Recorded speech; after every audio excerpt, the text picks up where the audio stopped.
다윗 왕국은 광야 아둘람 굴 속에서 그리고 광야 수풀 속에서 시작되었습니다. 사울은 경호원들마저도 사울의 그 광기에 도저히 동조할 수 없도록 미쳐가고 있다는 것을 알고 하나씩 둘씩 떠나기 시작합니다. 이제는 주변국들도 이스라엘의 왕은 다윗이라고 생각하게 됩니다. 선지자 갓도 내려왔습니다. 그 쫓기는 다윗에게 모였습니다. 제사장 아비아달도 아히멜렉을 죽이는 사건을 통해서 그리고 85명의 여호와의 제사장들을 죽이는 사건을 통해서 다 다윗에게로 몰려오기 시작합니다. 이것이 하나님의 방법입니다. 하나님의 나라가 그 화려한 왕궁에서 시작되는 것이 아니라 이와 같이 광야 수풀 속에서 그리고 동굴 속에서 시작될 수밖에 없는 이유는 중요한 것은 왕궁이 아니에요. 중요한 것은 많은 신하들을 거느리는 정부가 아니라 참된 하나님께 순복한 사람이 설 때 하나님의 나라가 세워지기 때문에 하나님은 다윗을 그와 같은 하나님의 사람으로 세우시기 위해서 이와 같이 눈에 보이는 것을 먼저 주시지 아니하시고 그를 먼저 준비시켜 가시는 것입니다. 다윗은 앞에서 보면 실패했었습니다. 그죠? 그가 요나단과 헤어지고 나서 너무 마음이 초급한 나머지 어디로 갈까 생각하니까 그나마 자기를 숨겨줄 수 있고 자기를 받아줄 수 있는 것은 제사장 아히멜렉밖에 없는 것입니다. 그래서 성막으로 달려가서 성소로 달려가서 떡을 구하고 거짓말을 해가면서 떡을 구하고 또 칼을 달라고 그랬더니 골리앗의 칼을 내어줬습니다. 그래서 떡도 먹고 배도 굶주린 배도 줄인 배도 채우고 칼도 얻었지만 그 일로 인하여 여호와의 제사장 85명이 다 진멸당하게 됩니다. 그 사건이 아마 다윗에게서는 일평생 아마 가슴 아픈 사건이었을 것입니다. 돌아보면 그가 기도하지 않았기 때문입니다. 내가 어디로 가야 되나 하나님께 묻지 않고 갔기 때문에 가서 당장은 해결됐습니다. 떡도 해결되고 칼도 해결됐지만 그러나 정말 하나님 나라 전체로 볼 때 어마어마하게 제사장들을 죽임으로 인해서 엄청난 피를 흘리는 일에 자기가 책임을 느끼지 않을 수 없는 그런 사건을 처리하게 되었습니다. 또 그래서 이번에는 아히멜렉에서 나와가지고 이제는 어디로 갈까 생각해보니까 유다 땅은 도무지 안 될 것 같아요. 그래서 블레셋 가드로 달려가서 블레셋 왕 아기스 앞에 붙들려 가게 되었습니다.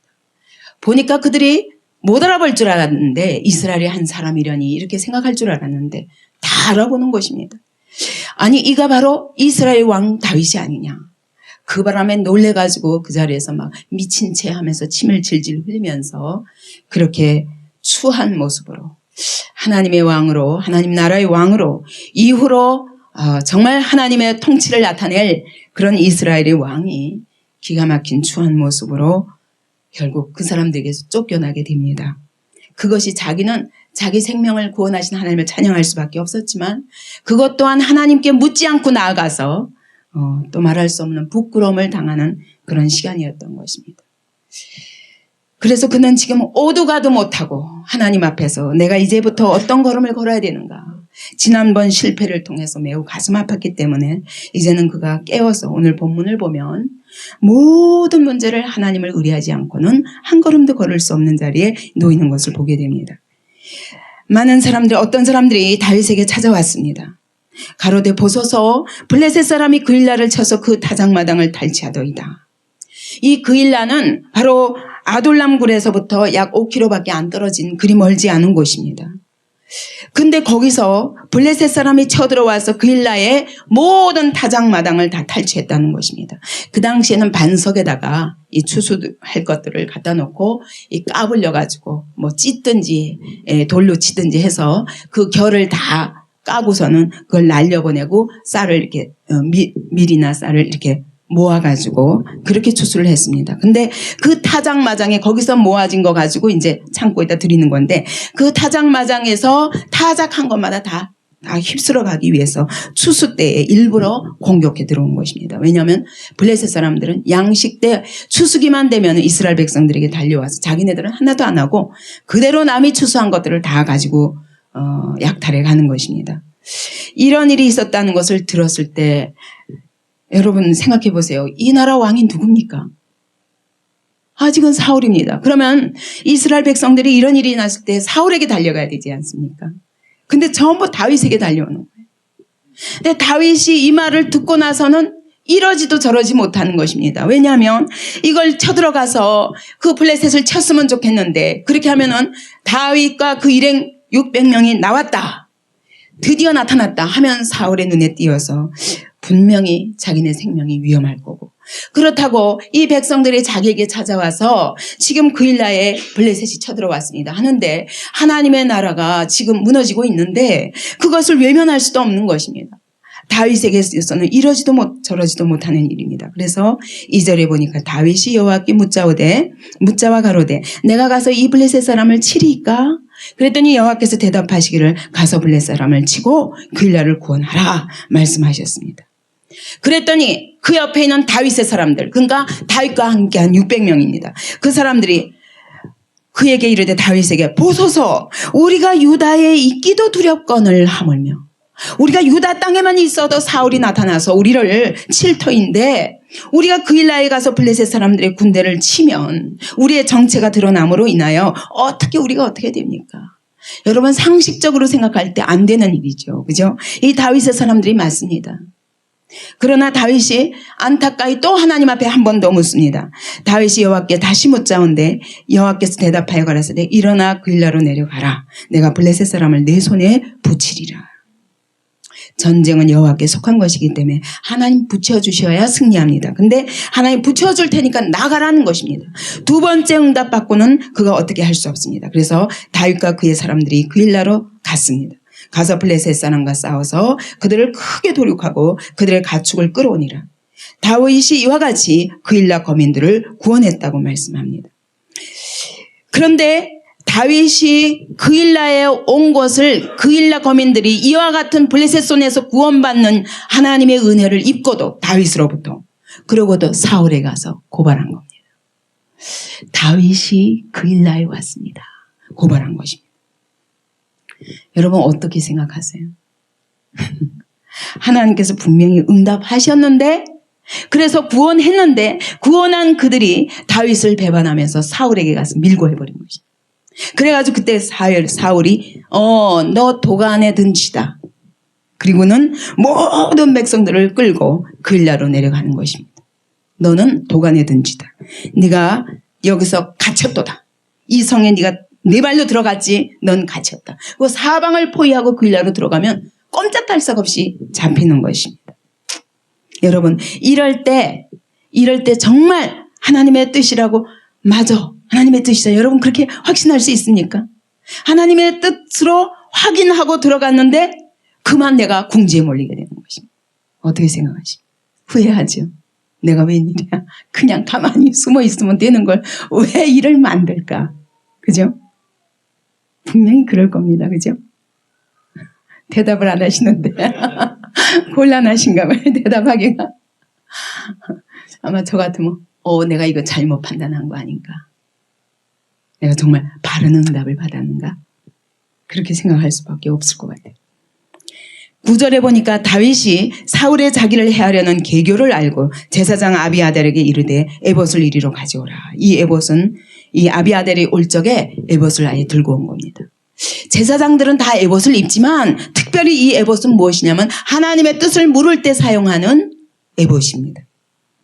그래서 하나님의 뜻을 묻는 하나님이 허락하신 것입니다. 그러므로 이 에봇을 가진 자가 하나님의 뜻을 이 제사장이 기도하면서 하나님의 뜻을 가르쳐주게 됩니다. 다윗이 이스라엘 하나님 여호와여 사울이 나의 영고로 이 성을 멸하라고 그일라로 내려오기를 꾀한 다음을 주의 종이 분명히 들었나이다.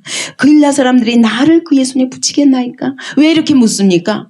내가 그일라를 구원했는데 내 손으로 블레셋 사람의 손에서 그를 구원했는데 설마 그일라 사람들이 나를 사울 손에 붙일까요? 하고 물어봤습니다. 주의 종의 들은 대로 사울이 내려오겠나이까? 이스라엘의 하나님 여호와여 원컨대 주의 종에게 일러 주옵소서. 그랬더니 여호와께서 가라사대 그가 내려오리라. 사울이 내려오리라. 다윗이 가로되 그일라 사람들이 나와 내 사람들을 사울의 손에 붙이겠나이까? 여호와께서 가라사대 그들이 너를 붙이리라. 궁금한 거예요. 하나님 분명히 그들이 내려오리라 붙이리라 했는데도 설마 내가 그들을 이렇게 구원했는데 나를 정말 넘길까요? 사울의 손에다가 두 번째 또 물어봤습니다. 그랬더니 그들이 너를 붙이리라. 그래서 하나님이 이와 같이 정말 하나님의 뜻대로 순종하는데도 불구하고 우리 앞에 형통이 아니라 오히려 길이 막힐 때가 있습니다. 그럼에도 불구하고 하나님이 우리에게 명령하시면 그것은 하나님의 뜻입니다. 하나님이 이렇게 말씀하신 것에 대해서 그분은 책임지십니다. 물론 그들이 그일라를 구원했고 거기다가 그일라가 어떤 사람들입니까? 배은망덕하게도 그 하나님이 그 다윗에게 맡겨주셔서 그를 통해서 이와 같이 구원받고도 다윗을 밀고 하고 다윗을 배반하는 그런 사람들을 향하여 이렇게 수고할 필요가 있을까? 여러분 어떻게 생각하십니까? 이런 일이 많이 있습니다. 특히 지도자들은 참 많이 배반당해야 되더라고요. 많이 배반당하면서 인간의 본성이 얼마나 악한 것인가 분명히 알고 그럼에도 불구하고 이런 자들을 위하여 예수께서 십자가에서 피 흘리신 그 깊은 하나님의 사랑을 알고 그 하나님이 이런 자도 그를 위하여 피 흘리셨기 때문에 내가 미워할 수 없는 자리까지 이르러야 그래서 하나님의 사랑으로 이런 사람도 용납하고 저런 사람도 용납해서 하나님 나라의 모든 사람들을 하나님이 내게 맡겨주신 영혼에 대해서 다 품을 수 있는 그런 넓은 그릇을 만드시는 것이 하나님의 뜻입니다. 그렇기 때문에 비록 결과적으로 다윗에게는 그리고 다윗과 그 사람들에게는 너무너무 위태로운 시기를 계속 지금 고개를 하듯이 그죠? 고개를 하듯이 지금 위험한 순간들을 그때그때 위기를 맞으며 그냥 넘어가고 있습니다. 그러나 하나님은 이 위기가 바로 다윗을 위한 하나님의 계획입니다. 이것을 통해서 하나님은 그를 준비시키시는 것입니다. 그러면서 한 걸음 한 걸음 묻지 않고는 절대로 한 걸음도 걸을 수 없는 것이 바로 왕의 자리입니다. 하나님 나라의 지도자는 여러분 모든 것을 다 알고 참 묻지 않아도 다 알고 그래서 그냥 실수 전혀 없이 그냥 앞으로 나가는 것이 하나님의 지도자가 아니라 하나님 나라의 지도자는 한 걸음도 누구든지 마찬가지입니다. 인간은 누구든지 자기 한계 속에서 한 걸음도 자기 힘으로는 걸을 수 없습니다.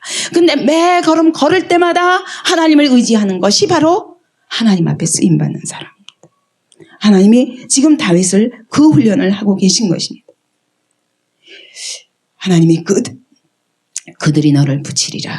아마 이런 고비들을 넘기면서 블레셋이 여러분 이 그일라에서 도망가면서 여기 보니까 13절에 보니까 다윗과 그의 사람 600명가량이 일어나 그일라를 떠나서 갈 수 있는 곳으로 갔더니 이게 여기서는 갈 수 있는 곳으로 갔더니 이게 무슨 말인가 싶지만 히브리어로 보면 정처 없이 발길 닿는 대로 갔더라. 그러면 과연 이것이 하나님의 보호하심인가? 왜 이렇게 하나님을 사랑하고 그리고 하나님이 사랑하시는 그런 하나님의 사람이 이와 같은 환난 속에서 버림받은 것 같이 끊임없이 쫓기면서 이런 삶을 살게 하시는가? 그런 의문이 우리에게 생깁니다. 다윗이 그일라에서 피한 것을 혹이 사울에게 고하며 사울이 가기를 그치니라. 그래서 그때 다윗이 황무지 요새에도 있고 그냥 발길 닿는 대로 가는 겁니다. 10황무지 산골에도 유하였고 사울은 매일 눈을 비비며 찾아다니고 그러나 하나님이 그를 절대로 그의 손에 붙이지 아니하시니라 그랬습니다. 오늘 본문 여러 이야기가 있지만 오늘은 특별히 제가 이 말씀을 묵상하면서 생각한 것이 이 제목처럼 먼저 행동하기 전에 기도하라. 그런데 여러분 행동하기 전에 기도할 때에 가장 맞게 되는 큰 어려움이 무엇입니까? 무엇입니까? 정말 기도 응답이 무엇인가? 그렇습니까? 안 그렇습니까? 기도를 하긴 해요. 근데 응답을 확신할 수가 없어요. 그죠? 그래서 맨날 우리가 방황하지 않습니까? 그래서 제가 오늘은 실질적인 문제를 가지고 하나님의 뜻을 어떻게 분별하는가 가지고 한번 생각해 보겠습니다. 여러분, 하나님의 뜻을 알려면 제일 먼저 해야 하는 일이 뭘까요? 우리가 기도하면서 하나님의 뜻을 알고자 할 때 지금 다윗은 묻기만 하면 우리는 되게 쉬워 보입니다. 그죠?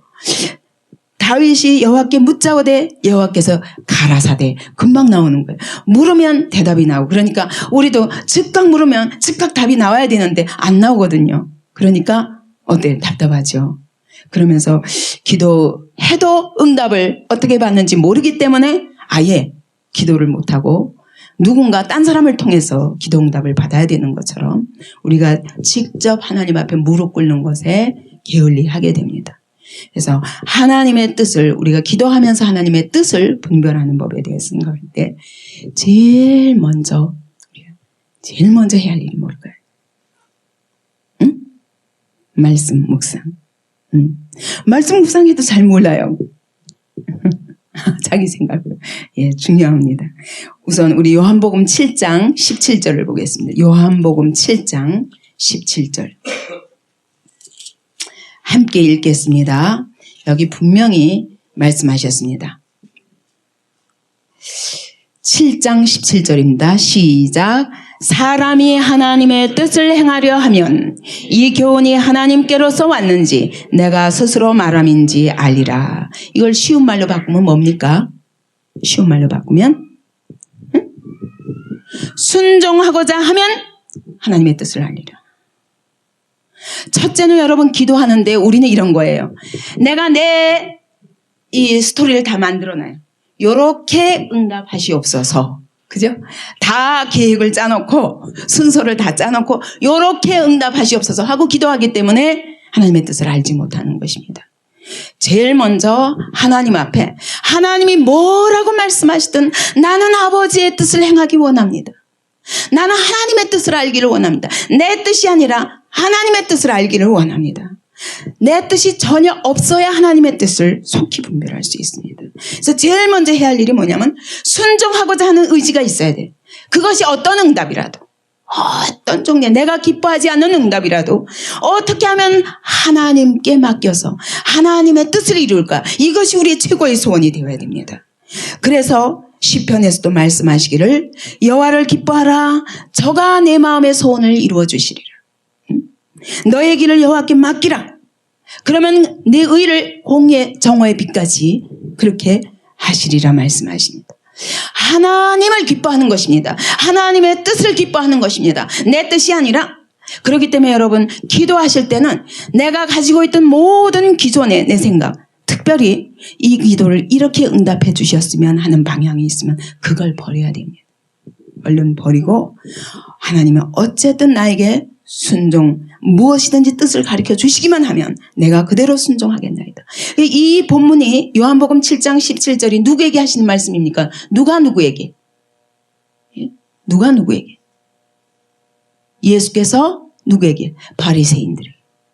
바리새인들이 왜 그렇게 율법을 연구하고 바리새인들이 왜 그렇게 성경을 빠삭하게 아는데도 불구하고 그리고 바리새인들은 어떻게 하면 거룩하게 살고자 하는 그 기본 뜻은 있습니다. 그런데 그들이 왜 하나님의 뜻을 모릅니까? 오히려 예수를 보고 십자가에 못 박아 죽입니다. 예수님은 십자가에 못 박아 죽이는 자리에 놓이게 됩니다. 왜 그렇습니까? 너에게는 순종하고자 하는 마음이 없다는 것입니다. 그렇기 때문에 너희가 아무리 율법을 공부하고 성경을 공부해도 모른다는 것입니다. 왜 성경을 보고 다빈치 코드를 만들어냅니까? 절대로 하나님을 알고자 하는 마음도 없고 하나님의 뜻에 순종하고자 하는 마음이 없는 사람들은 성경을 봐도 절대로 이해하지 못합니다. 성경만 보기만 하면 여러분 하나님의 뜻을 알면 얼마나 좋겠습니까? 그런데 여러분 여기도 사울 보세요. 사울 보니까 그 일나로 다윗과 그의 사람들 600명이 왔다고? 하나님이 나에게 붙이셨구나. 아니 여기까지 하나님의 뜻과 상관없이 여호와의 제사장들도 85명이나 죽인 그런 사울이 여호와께서 다윗을 나의 손에 붙였다는 겁니다. 이렇게 성경을 해석한다는 거예요. 그렇습니까? 안 그렇습니까? 내가 어떤 틀을 딱 갖고 있기 때문에 성경을 봐도 다 그렇게만 보여. 아멘. 좋은 건 다 아멘이고 내가 싫은 건 다 노멘이고 그렇게 이런 식으로 성경을 보는 한 절대로 하나님의 뜻을 분별할 수 없습니다. 그래서 제일 먼저 우리의 마음이 어찌하면 하나님의 뜻에 순종할까? 어찌하면 하나님이 기뻐하시는 자리에 내가 놓이게 될까? 근데 그럴지라도 우리가 그렇게 기도해도 때로는 하나님이 내게 얼굴을 감추시고 그분이 내게 말씀하시지 않는 것 같고 하나님이 나를 마치 외면하신 것 같고 나를 버려두시는 것 같고 막 이렇게 답답한 시간이 있습니다. 누구든지. 근데 여기서는 이렇게 짧게 되어 있지만 그러나 정말 다윗에게 이와 같이 하나님과 교통하기 위해서 많은 시간을 들였기 때문에 지금 이렇게 짧을 수 있는 것이지. 그리고 어쩌면 이 단어와 요 한 절과 그 다음 절 사이에 어떤 시간이 있었는지 우리는 모릅니다. 결론을 지금 썼으니까. 그죠? 절대로 우리는 하나님이 우리에게 그냥 내가 묻기만 하면 무릎만 꿇으면 그 즉시 가르쳐 주시는 것은 아닙니다. 그렇기 때문에 때로는 이것이 가려진 것 같고 하나님이 아무 말씀도 안 하시는 것 같아도 하나님 앞에 전폭적으로 의탁하는 것. 이것이 제일 먼저 해야 할 일입니다. 그 다음에 하나님의 뜻은 무엇일까요? 전체적인 하나님의 뜻. 우리가 크게 하나님의 뜻을 알고 있어야 됩니다. 그죠? 크게. 어떤 한 가지 놓고 A의 길을 갈 수도 있고 B의 길을 갈 수도 있고 C의 길을 갈 수도 있다고 생각합시다. 그럼 하나님 A입니까? B입니까? C입니까? 근데 큰 테두리 안에서 사실은 이미 정해져 있는 길이 있습니다. 근데 큰 테두리 안에서 하나님의 뜻이 무엇일까요? 데살로니가 전서 4장 3절 한번 보십시다. 데살로니가 전서 4장 3절. 여러분 이와 같이 우리가 실질적으로 하나님의 뜻에 대해서 큰 그림을 가지고 있으면 하나님의 응답을 받고 하나님 앞에 더 가까이 나아가 기도하는 것이 쉽습니다. 4장 3절입니다. 함께 읽습니다. 하나님의 뜻은 이것이니 너희의 거룩함이라. 곧 음란을 버리고 각각 거룩함과 존귀함으로 자기 안에 취할 줄을 알고 그러면서 쭉 정욕을 다 버리고 하나님 앞에 거룩하게 되기를 사모하라고 말씀하십니다. 하나님의 뜻은 무엇입니까? 거룩이라는 거예요. 여러 길이 있지만 어느 것이 과연 거룩한 길인가? 이걸 보면 여러분 분명히 먼저 묻기도 전에 뜻이 잡히는 부분이 있습니다. 그 다음 로마서 8장 29절을 보겠습니다. 로마서 8장 29절. 로마서 8장 29절. 함께 읽습니다. 시작. 하나님이 미리 아신 자들로 또한 그 아들의 형상을 본받게 하기 위하여 미리 정하셨으니 하나님의 궁극적인 목적이 뭐라고요? 우리를 향한 아들의 형상을 이루는 것입니다. 아들의 형상이 그것이 바로 거룩입니다. 그죠? 우리를 거룩하게 하시는 것이 최고의 목적입니다. 궁극적인 목적입니다. 그러므로 여러분 우리는 내가 좋은 것 여기서 먼저 하나님의 뜻을 찾고자 하지만 그러나 하나님은 나를 거룩하게 하시는데 최고의 목적을 두고 계신 것을 먼저 분명히 붙잡고 내가 지금 추구하는 여러 길들 중에서 하나님이 기뻐하시는 거룩한 길이 무엇이며 아들의 형상을 이루는 길이 무엇인가. 때로는 이것 때문에 하나님이 우리에게 형통보다는 고난을 허락하시는 것입니다. 우리가 당장 눈앞에 보이는 물질이나 눈앞에 보이는 성공, 눈앞에 보이는 명예 이런 것들을 형통하게 하시기보다 우리를 거룩한 하나님의 사람을 만드는데 더 큰 관심이 있다는 것을 분명히 기억해야 됩니다. 그러므로 여러분 우리가 때로는 원치 않는 응답이 온다 할지라도 이것이 나를 하나님이 거룩하게 만드시는 길이라면 아멘으로 받고 그리고 그래서 하나님이 내가 원하는 길이 아니라 나에게 고통이 되는 길도 허락하셨구나 이렇게 받으면 됩니다. 또한 세 번째로 하나님의 응답을 기다리는 데 있어서 당장 응답은 없고 그런데 하나님의 뜻은 기다리긴 기다려야 되고 그럴 때 여러분 우리가 해야 할 일이 무엇입니까?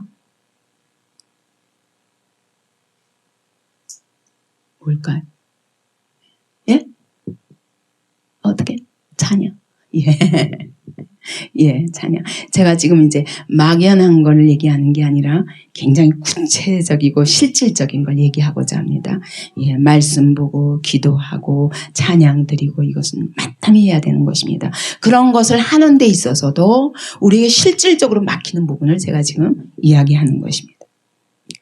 여러분, 응답이 잘 안 나와요. 응답을 지금 속히 받을 수가 없어요. 그럴 때 지금 내가 할 수 있는 일이고 회개. 예, 그렇죠. 먼저 하나님과 나 사이에 막힌 건 다 뚫어야 되니까. 근데 사실은 하나님과 나 사이에 막힌 게 이전의 것들에 대해서 철저히 회개하고 하나님 앞에 나아가서 하나님과의 간격을 좁혀야 됩니다. 그분이 내게 말씀하셔도 아무것도 거리낌이 없도록. 그래서 요한일서 3장 20절부터 22절까지 보겠습니다. 함께 읽습니다. 시작. 우리 마음이 혹 우리를 책망할 일이 있거든 하물며 우리 마음보다 크시고 모든 것을 아시는 하나님일까 보냐. 사랑하는 자들아, 만일 우리 마음이 우리를 책망할 것이 없으면 하나님 앞에서 담대함을 얻고 무엇이든지 구하는 바를 그에게 받나니 이는 우리가 그의 계명들을 지키고 그 앞에서 기뻐하시는 것을 행함이라. 하나님 앞에 거리낌이 없으면 기도에 힘을 얻습니다. 힘있게 기도할 수 있는데 거리낌이 있으면 회개도 잘 안 나오고 이것도 안 되고 저것도 안 되고 소리도 잘 안 나오고 그래서 하나님 앞에 쭈삣쭈삣하게 되는 것입니다. 그러므로 하나님과 나 사이에 모든 막힘담들을 다 허물어야 됩니다. 그래서 정말 내가 하나님 앞에 담대함을 얻고 은혜의 보좌 앞에 담대히 나아갈 수 있도록 또 그러면서 또 그렇게 할 때 이제 우리가 힘 있는 기도를 할 수 있고 근데 그렇게 기도를 하는데도 불구하고 나에게 속히 응답이 안 올 때 여러분 할 수 있는 일은 뭡니까? 뭐? 금식.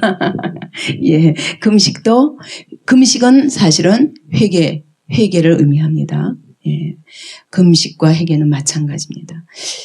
모든 흉악의 결박을 끊는 것입니다. 그것은 뭐냐면 나를 묶고 있는 사단의 세력들이 있습니다. 이거 다 끊는 거예요. 이거 다 끊어서 정말 사단이 어떤 통로로도 나를 붙잡고 있지 못하도록 완전히 하나님 앞에서 자유하여지도록 해서 내가 이전에 묶여 있었던 모든 부분들을 다 끊는 것입니다.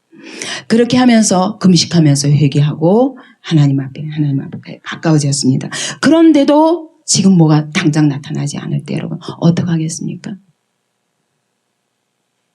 계속 기도하고 말씀 보는 건 물론 당연하고 찬양하고 이거는 물론이고요. 계속 기도하고 있어요. 근데 응답도 잘 안 나타나요.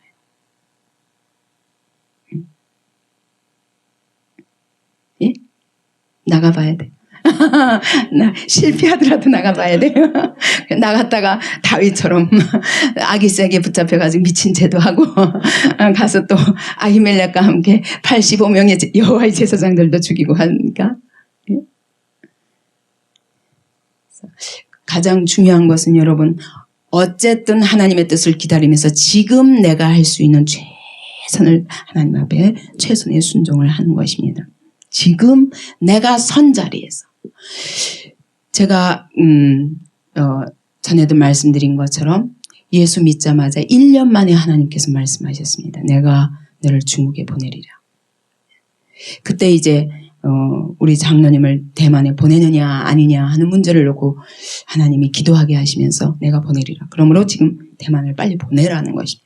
저는 절대로 안 보내려고 그랬는데 대만으로 저는 그래야 할 이유를 모르니까 근데 하나님이 환경적으로 그렇게 만들어 가신 겁니다.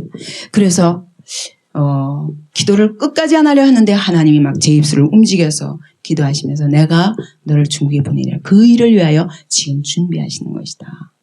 그러므로 보내라고 그래서 정말 싫지만 하나님께 순종해가지고 정말 없는 돈을 긁어가지고 그리고 대만으로 이제 보내드렸습니다. 그러면서 하나님이 그럼 저를 중국 가서 뭐 하라고요? 하나님 거기서 쓰시겠다는 겁니다. 그래서 저는 막 그 당시에 중공이었지 중국이 아니었습니다. 오늘날은 중국이지만 너무 싫은 거예요. 공산주의 사회도 싫고 내가 중국 사람들은 생각하면 나는 짜장면집에서밖에 본 적이 없었기 때문에 짜장면집 그 중국집을 너무 더러운 것을 너무 싫어해서 정말 중국 사람들을 제가 좋아할 수가 없었습니다. 그랬는데 하나님께서 그럼 제가 중국에 가서 뭐 하는데요? 그랬더니 네가 거기서 복음을 전해야 되리라. 그러면 하나님 제가 중국어를 지금부터 할까요? 그랬더니 하나님께서 하지 마라. 내가 사람을 붙인다. 그러면 너는 네가 있는 그 자리에서 하나님 맡기시는 영혼들을 세워라. 네가 선 그 자리가 선교지다. 그러시더라고요. 네가 선 이 자리가 바로 중국이라고 생각하고 그리고 이 자리에서 영혼을 섬기라는 거예요. 사실 그러면서 15년이 지나갈 때 좀 중국에 가는 날짜가 점점 가까울수록 얼마인지는 저는 모르지만 하나님의 인도하심이 그렇게 말씀하신 이후로 모든 환경을 중국으로 몰고 가시는 거예요. 15년 동안. 근데 그게 한 걸음 한 걸음 가까워진 걸 느낄 수 있었어요. 눈앞에 보이는 건 없었지만 홍콩 특파원으로 보내신다든가 중국에 우리 장로님이 제일 먼저 광주에 한국 기자로서 제일 먼저 들어가게 하신다든가. 그런데 그럴 때마다 막 하나님이 기도하게 하시고 봐라. 이거는 사람이 하는 게 아니라 내가 하는 거다. 이걸 확인하시면서 계속 걸음걸음 인도하셨기 때문에 하나님이 하신 일들을 막 이게 점점 앞으로 다가오는 걸 느낄 수 있었어요. 근데 불안해지는 거예요. 앞으로 다가올수록. 15년 가까이 되니까 이제는 두려운 거예요. 하나님 난 중국말 하나도 못해요. 네. 괜찮다는 거예요. 하나님이 너를 위해서 다 준비하셨다는 거예요. 그러면서 그냥 그런데도 가까워 왔는데도 불구하고 지금 내 있는 자리에서 영혼을 섬기라는 거예요. 그래서 저는 이해할 수 없었지만 내가 이래가지고 중국에 가서 뭘 하나. 아니 선교사들은 얼마나 많은 준비를 합니까? 그죠? 근데 하나님은 저를 꼼짝 못하게 하시는 거예요. 제가 중국에 가서 보고야 알은 것은 진짜 준비는 언어가 아니다. 진짜 준비는 언어가 아니고 진짜 준비는 영적으로 먼저 하나님과 교통하며 하나님과 동행하는 이 법이 중요한 거예요. 정말 말씀을 전하는데 그리스도의 심장을 가지고 한 영혼을 죽은 영혼을 살리는 거. 이게 있어야 네가 중국에 가서도 영혼을 살리지. 중국어 가지고 사람 살리는 게 아니라 정말 말씀이 살아있어서 운동력 있는 말씀으로 영혼을 살리는 일이 더 중요하다는 거예요. 제가 중국에 가서 성경을 가르치는데 하나님 막 역사하시는 거예요. 아무튼 부처만 주시면 다 회개하고 막 그렇게 변화되는 역사가 일어나는 거예요. 그제서야 제가 하나님이 왜 저에게 15년 동안 언어를 하지 말고 저 또 언어에 빠지면 또 거기에 막 집착할 사람인 걸 하나님이 너무 잘 아시니까 다른 걸 일체 못하게 하는 거예요. 여러분 이상하잖아요. 제가 예수 믿고 나서 전 예수 믿기 직전까지 제가 기타를 쳤습니다. 그것도 클래식 기타를. 얼마나 열심히 배우려고 뭐 작심을 했었다고요. 근데 예수를 믿자마자 하나님께서 여러분 그 생각하면 지금도 아까워요. 정말. 제가 기타 놓은 거 생각하면. 왜냐하면 너무 제가 찬양을 좋아해서. 그런데 정말 찬양을 통해서 하나님 앞에 영광 돌리고 싶었다고요. 그래서 제가 하나님께서 신학교 가라고 해도 아니요. 저는 신학교 가더라도 음악 쪽으로 가겠습니다. 그래서 계속 교회 안에서 제가 솔리스트를 하고 그랬었어요. 근데 하나님이 그냥 이목을 딱 수술하게 하시면서 노래를 못하게. 여러분 이상하잖아요. 왜 찬양을 돌리는 것이 왜 하나님께 영광이 안 돼서 하나님이 저에게 목을 수술해 가면서 제가 이 찬양에 집착하는 걸 하나님 막으셨을까요? 저는 거기서 못 태어나는 자거든요. 내가 좋은 것, 그것은 찬양하는 것이었고 하나님이 원하시는 것은 말씀 전하는 것이었어요. 그래서 하나님이 돌아보면 그때는 이해할 수가 없었어요. 많은 사람들이 저를 보고 왜 그림을 놓느냐. 제가 그림도 계속 그렸고 그림을 왜 놓느냐. 왜 기타를 놓느냐. 그것 가지고 찬양을 드리면서 하나님의 영광을 돌리면 얼마나 더 귀하게 쓰이는데 왜 그걸 놓느냐. 많은 사람들이 그랬지만 하나님이 저를 보고 내려놓으라고 그러시더라고요. 내려놓으라고. 그때는 제가 이해를 못했어요. 근데 하나님이 나보다 나를 더 잘 아시는 거예요. 전 찬양에 집착하면 또 절대로 이 일 안 했을 것 같아요. 글로만 막 하려고 그랬을 거고 제가 언어에 집착하면 막 글로 했을 거고 그런 성품인 줄을 아시기 때문에 하나님이 심지어 기타까지도 내려놓게 하시고 이 목도 수술해 가시면서 제가 찬양에 대해서 집착하는 것을 하나님이 더 이상 붙잡을 수 없도록 하시더라고요. 그래서 여러분 진짜 하나님의 뜻을 우리가 분별하는데 분명히 찬양 드리는 것이 하나님께 영광이죠. 그죠? 그 당시에는 그랬어요. 제가 첫 교회 갔을 때 정말 저를 보고 다들 하나님께서 찬양으로 기 쓰실 거라 그랬어요. 그랬는데 하나님이 막으시더라고요. 하나님의 계획이 따로 있는데 그게 안 보이는 거예요. 근데 여러분 찬양이나 말씀 전하는 거나 동일하게 하나님을 위하여 일하는 거예요. 그러나 하나님의 계획이 이거라는 걸 인정하기에는 내가 너무 좋아하는 것이 있는 거예요. 하나님이 그것을 딱 막으신 거예요. 그래서 정말 여러분 내가 지금 있는 자리가 어떤 자리든지 여러분 이 자리에서 정말 성령의 역사가 나타나고 지금 내가 하고 있는 이 일에서 놀라운 하나님의 아름다운 일들이 꽃을 피울 수 있도록 전폭적으로 지금 순종하고 있는 것입니다. 여러분 지금 여러분이 서 있는 자리가 어디입니까? 지금 내가 서 있는 자리가 어디입니까?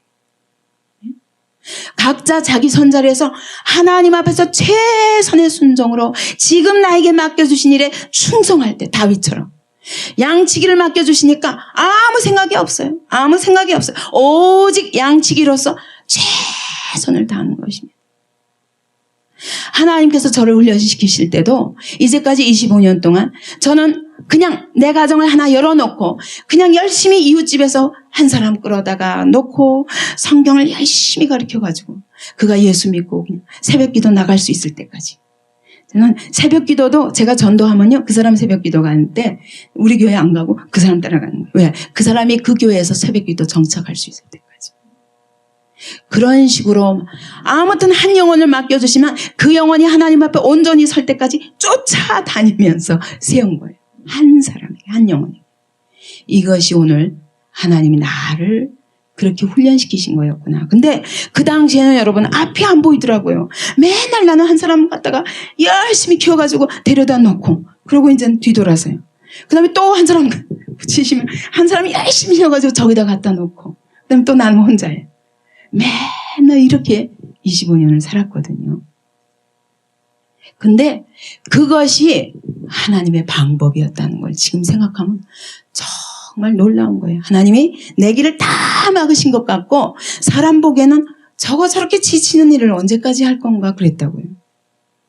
제가 오늘 하나님 앞에 이렇게 쓰임받으리랑 저 자신도 절대로 생각하지 못했습니다. 다만 내게 그 맡겨주신 한 영혼, 그 한 영혼의 하나님의 마음으로 하나님이 기뻐하시는 자리에 설 때까지 나의 모든 것을 다해서 세우는 거예요. 근데 꼭 그 일라 거민들처럼 세워놓고 말이죠. 구원해주면 뒤에서 욕하고 뒤에서 배반하고 이러더라고요. 그럴 때마다 이 아픈 가슴을 가지고 제가 뭘 알게 되냐면 주님의 심장을 알게 되는 거예요. 그래서 제가 많이 울었습니다. 주님, 제가 바로 이 가룟 유다입니다. 내가 주님을 배반했는데도 주님이 나 사랑하셨죠. 그래서 나를 오늘 이 자리에 건져주셨죠. 그러므로 내가 그를 미워할 수가 없는 거예요. 인간은 다 이렇구나. 인간은 의지할 것이 못 되는구나. 나는 그냥 하나님의 명령 때문에 내가 순종해서 그 자리에 세워놓으면 됐고 그것은 내가 할 일이 끝난 것이지 내가 그에 대해서 다른 어떤 집착이나 더 깊은 사랑 가운데 더 교제하거나 아니면 나와 함께 하기를 원하거나 이것은 나의 욕심이지 나의 탐욕이지 그것은 내 소관이 아니다.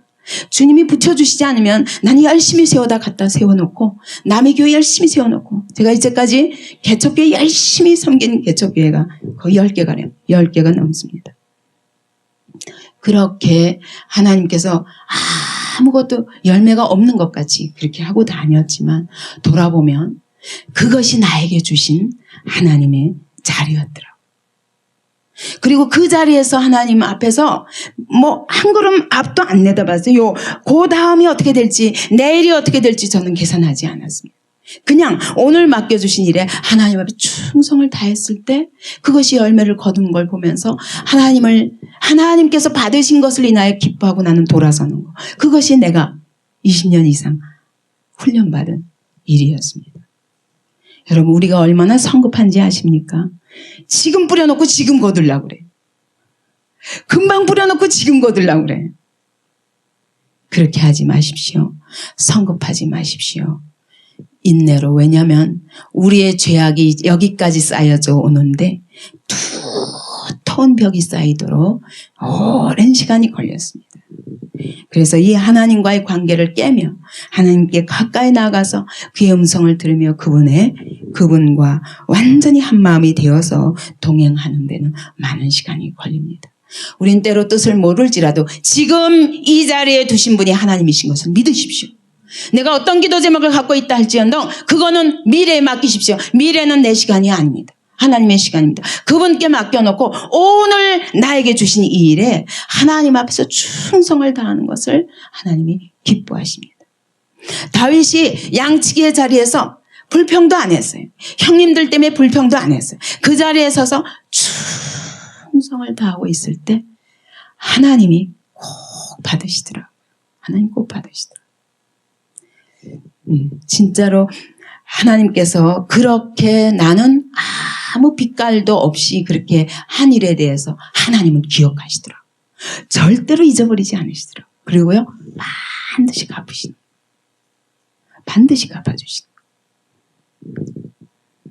우리 앞에 놓아주신 이 자리가 하나님이 나를 두신 자리입니다. 근데 우리는 끊임없이 이 자리는 안 돌아보고 미래만 바라보면서 이거 주시옵소서, 저거 주시옵소서 그러지 않습니까? 지금 이 자리에서 양치는 그 자리에서 하나님 앞에서 양을 치면서 곰과 사자의 발톱에서 그 양들을 건지는 일을 하고 있는 것입니다. 그 자리에서 물맷돌을 돌리는 것입니다. 도무지 이 물맷돌과 하나님의 나라가 무슨 상관이 있습니까? 곰과 사자와 하나님의 나라가 무슨 상관이 있습니까? 그런 데 있더라고요. 그런 데 있습니다. 지금 이 자리가 바로 하나님이 나를 두신 자리임을 믿고 지금 이 자리에 두신 자리에서 하나님 앞에 충성하는 것입니다. D.L. 무디도 그랬답니다. 이 사람은 구두수 성공이었습니다. 그래서 아주 무식한 사람입니다. 근데 예수를 믿게 되었어요. 예수를 믿는데 이 사람의 소원은 어떻게 하면 나도 교회 가서 전도사처럼 저렇게 일해봤으면 교회 가서 학생들에게도 가르치고 그랬으면 좋겠는데 워낙 무식하니까 어떤 교회도 안 써주는 겁니다. 그래서 이 사람이 어떻게 했냐. 그게 되고 싶은데 지금 해야 할 일이 뭐냐면 지금 내가 할 수 있는 일이 뭐냐. 구두수선하면서 할 수 있는 일이 뭐냐. 혼자 열심히 성경 공부하는 거예요. 혼자 성경을 붙잡고 그냥 공부하는 겁니다. 그래서 나름대로 만든 것이 D.L. 무디의 성경학교입니다. 거기를 통해서 얼마나 많은 전도자들을 키웠고 D.L. 무디가 그 시대에 얼마나 놀라운 부흥사로 쓰임받았습니다. 자기가 선자리에서 할 수 있는 일을 하지 않으면서 나는 전도사 목사 그건 나와 거리가 멀다. 내가 공부를 한 적이 있어야지. 그거는 아닐 것이고 그럼 어떡하나 다른 대안을 내가 만드는 것이 아니라 그는 그렇게 되게 하나님이 하실 수 있도록 하기 위해서 지금 내가 할 일은 내가 혼자 성경 공부하는 것입니다. 신학교도 갈 수 없고 아무것도 할 수 없는 사람인데 이러한 자세가 중요한 것입니다. 그래서 하나님이 나를 두신 자리에서 하나님 앞에서 충성하는 것이 나에게 주신 기회입니다. 이 기회를 하나님이 쓰실 수 있는 기회로 키워가는 것입니다. 그러면서 하나님 앞에 준비하는 것입니다. 이것이 따르지 않으면 우리가 기도하면 거저 이루어지는 것이 아닌 거예요. 내가 해야 할 일이 있는 겁니다. 근데 그 기도하면서 하나님이 그것을 바라보며 준비하고 있을 때 하나님이 그 기도의 응답을 또 하나님이 준비해 가시는 것입니다. 그래서 우리가 도저히 현실적으로 이루어질 수 없는 일을 기도하면서 거저 어느 날 떨어지겠지. 그것은 안 됩니다. 그래서 하나님 앞에서 이와 같이 충성하며 그러며 기도하고 하나님 말씀을 의존해야 될 것입니다. 그리고 기도할 때는 뭐라 그랬습니까? 요한복음 15장 7절에 보면 너희가 내 안에 거하고 내 말이 너희 안에 거하면 무엇이든지 원하는 대로 구하라. 그리하면 이루리라. 그러니까 우리가 할 일이 뭡니까? 말씀 안에 들어가는 것입니다. 그 안에 들어가는 것입니다. 그분이 내 안에 거하시는 것입니다. 그분이 내 안에 보좌에 앉으셔서 내 삶을 통치하시는 그 왕자의 자리에 그분을 앉혀드리는 것입니다. 그리고 그분의 말씀이 내 안에 들어와서 나를 움직이시도록 그분의 말씀 앞에 전폭적으로 순종하고 있는 것입니다. 그러면서 빌립보서 4장 6절 7절에 보면 아무것도 염려하지 말고 오직 기도와 간구로 감사함으로 너희 하나님 앞에 구하라 그랬습니다. 염려하지 말고 감사하며 구하라고 하셨습니다. 그러면 어떻게 하리라? 하나님이 지각에 뛰어난 하나님의 평강이 너희 마음과 생각을 지키시리라. 그러니까 여러분, 하나님의 뜻을 분별하는 데는 여러분 기도하면은 하나님께서 평강을 주시는 기도가 있고, 기도하는데 불안해. 그러면 거기가 잘못된 것입니다. 하나님이 평강을 주시지 않으면 그것은 하나님의 뜻이 아닌 것으로 분별해야 됩니다. 그 다음에 누가복음 12장을 보겠습니다. 누가복음 시간이 없어서 그럼 빨리 진행하겠습니다. 누가복음 12장 31절 32절 보겠습니다. 12장 31절 32절 함께 읽습니다. 시작. 오직 너희는 그의 나라를 구하라. 그리하면 이런 것을 너희에게 더하시리라. 적은 무리여 무서워 말라. 너희 아버지께서 그 나라를 너희에게 주시기를 기뻐하시느니라. 하나님이 제일 먼저 주기 원하시는 것이 뭐라고요? 하나님의 나라라는 거예요. 내가 지금 구하는 것 전에 먼저 하나님이 원하시는 것이 하나님의 나라라는 겁니다. 그러므로 오늘 우리가 기도하고 있는 것이 하나님의 나라와 직결되는가? 정말 하나님의 나라를 위한 것인가? 하나님의 통치를 위한 것인가? 이것을 보면 그것이 하나님의 뜻인가 아닌가 알 수 있습니다. 하나님의 나라는 어떤 것입니까? 영혼 구원과 관계되는 일인가? 하나님의 통치가 이루어지는 일인가? 정말 하나님의 교회와 하나님의 그 놀라운 복음의 역사에 정말 합하는 일인가? 여러분, 술집을 경영하게 해달라고 기도하고 있다면 그건 하나님의 뜻일 수가 없죠. 그죠? 그와 같이 하나님의 거룩과 하나님의 나라와 상관없는 것은 그것은 하나님의 뜻이 아닙니다. 그리고 그 다음에 하나님이 환경을 통해서 또 말씀해 주십니다. 사도행전 16장 6절부터 9절까지 보면은 하나님께서 바울을 인도하시는데 하나님께서 꿈을 통해서 사람이 마게도나로 와서 도우라고 말씀합니다. 이와 같이 꿈과 환경을 통해서 열어주십니다. 근데 사실은 거기 마게도나로 곧장 갈 것 같으면 하나님께서 여기 마게도냐로 가는데 가장 빠른 길이 뭐냐면 가이사라로 해서 거기서 딱 바다로 가면 됩니다. 근데 하나님이 육지로 긴 여행을 아시아로 돌아가지고 무시아까지 이르러서 거기서 하나님의 성령께서 거기서야 비로소 음성을 들려주십니다. 그래서 하나님의 길이라 할지라도 항상 직통길이 아니라 우리를 돌아가게도 하십니다. 그러면서 하나님 원하시는 게 뭐냐면 우리를 준비시키는 거예요. 그 시간에 그 자리에 갈 수 있는 그 시간이 있습니다. 내가 준비되지 않고 가면은 거기서 하나님의 뜻을 이룰 수 없기 때문에, 그래서 하나님이 환경과 사람과 또 꿈을 통해서도 하나님의 뜻을 나타내 주십니다. 그 다음에 또 영적으로 같이 기도하면서 함께 응답을 받는 것입니다. 근데 여기 예외도 있어요. 사도행전 21장에 보면은 바울이 자기는 예루살렘에 가겠노라고 갑니다. 근데 빌립의 세 딸들이 예언하는 딸들이었습니다. 근데 예언하는 딸들이 막 가로막는 거예요. 가지 마라. 너 가면은 결박당한다. 너 예루살렘에 가면 분명히 결박당한다. 맞아요. 성령께서 말씀해 주신 건 분명합니다. 근데 성령께서 그 빌립의 딸들에게는 가면 그거 결박당한다까지는 알려주셨지만 그것이 바로 로마까지 가야 하는 바울이 십자가의 길이라는 것은 몰랐던 겁니다. 그래서 바울이 거기서 화를 내면서 나의 달려갈 길을 다 갈 때까지 나는 내 목숨을 조금도 아끼지 아니하노라 하면서 그것을 거절합니다. 거절하고 예루살렘을 향해서 가게 됩니다. 이와 같이 여러분 은사를 받아도 여러분 똑같은 이야기를 가지고 똑같은 이야기인데 그죠? 내용은 맞아요. 그런데 방향이 다를 수 있습니다. 하나님은 결박당하는 건 분명하지만 결박당하는 그것이 하나님의 뜻이라고 바울에게 말씀하신 것입니다. 그러므로 우리가 사람과 기도할 적에도 이런 부분에서 분별하지 않으면 안 됩니다. 그러면서 정말 마지막으로는 우리가 분명히 확인해야 될 부분은 여러분 어떤 이것이 기도 응답이다 할 적에는 내가 이거 기도 응답에 대해서 기도 응답이라고 확신받은 것에 대해서 내가 순종했습니다. 그런데 내 뜻과 달리 결말이 좋지 않아요. 그럴 때 어떡하겠습니까? 잘못 응답받았구나. 그럴 수 있잖아요. 그죠? 그럴 수 있습니다.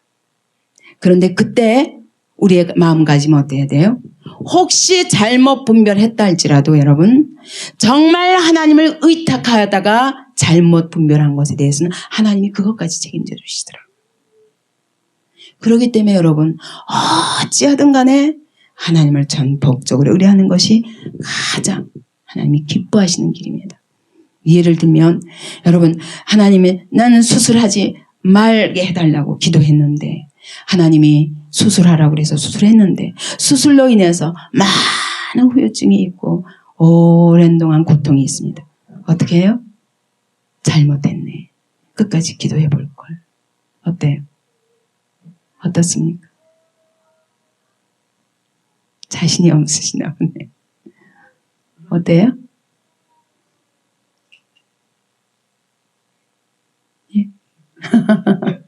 예. 그렇게 해서 내가 수술을 했거나 안 했거나 그걸로 인한 어떤 예를 들면 또 수술을 안 해서 그것이 말할 수 없는 내게 고통스러운 상황이 되었다 할지라도 하나님을 절대로 의심해서는 안 돼요. 그렇게 여러분 우리가 기도 응답을 받고 내가 잘못 분별했든 잘 분별했든 간에 여러분 하나님을 의뢰하고 한 일에 대해서는 하나님 앞에서 내가 책임지는 거예요. 그 정도의 결단이 있지 않으면 안 됩니다. 여러분 하나님의 뜻을 분별할 때 그렇게 모든 것이 내 입맛에 맞도록 하나님이 일하시는 것은 아닙니다. 근데 그렇게 실패했다 할지라도 하나님은 거기에 대해서도 책임져 주신 하나님입니다. 그것까지 책임져 주시나. 우리가 그분을 의뢰하는데 전폭적으로 의뢰하긴 했는데 미숙하여서 잘못 분별했다 할지라도 하나님 그것까지 하시. 우리 연약함까지. 그렇기 때문에 어찌든 제가 왜 이 이야기를 해야 되냐면 여러분 우리가 하나님의 뜻을 위하여 기도하다가 나는 이런 적이 있어요. 기도해서 나는 응답을 받았다고 했는데 근데 결과적으로 좋지 않았어. 답은 하나님이 어디 있냐? 나 사랑 안 해. 난리가 나는 거예요. 난리가 나는. 실제로 그럴 수 있습니다. 여러분 자기 자신을 놓고 한번 생각해 보세요. 이게 어떤 일이 될지 몰라요. 그죠? 그래서 이런 부분에 대해서 우리가 철저히 하나님 앞에서 끝까지 그런 자세로 하나님 앞에 엎드릴 때 하나님이 기뻐하시지. 항상 문제는 내가 가장 좋은 길은 내가 보기에 좋은 길이 따로 있습니다. 근데 내가 보기에 좋은 길과 내가 나에게 유익한 길이 아닐 때 우리는 금방 헷가닥 넘어지는 것입니다. 근데 그게 아니라 어떤 경우에도 끝까지 하나님을 신뢰하는 것. 이것이 가장 아름다운 자세입니다. 그러다 보면요. 정말 내가 이전에 알지 못했던 깊은 하나님의 사랑과 더 깊은 이전보다 훨씬 더 깊이 하나님의 뜻에 대해서 알게 됩니다. 그래서 우리가 당장 눈앞에 좋은 것 그거보다 하나님의 더 큰 관심은 우리를 아들의 형상을 본받게 하기 위하여 우리 안에 거룩을 이루기 위하여 하나님 앞에 흠없고 정결한 신부와 같이 우리를 세우시기 위하여 거기에 하나님의 최고의 목적이 있기 때문에 우리의 당장 눈앞에 보기는 환경의 문제가 아닙니다. 내가 보기에 좋은 유익한 길, 내가 보기에 좋은 길 그것이 아니라 하나님 보시기에 좋은 길은 때로는 내가 나쁜 길일 수도 있다는 것입니다.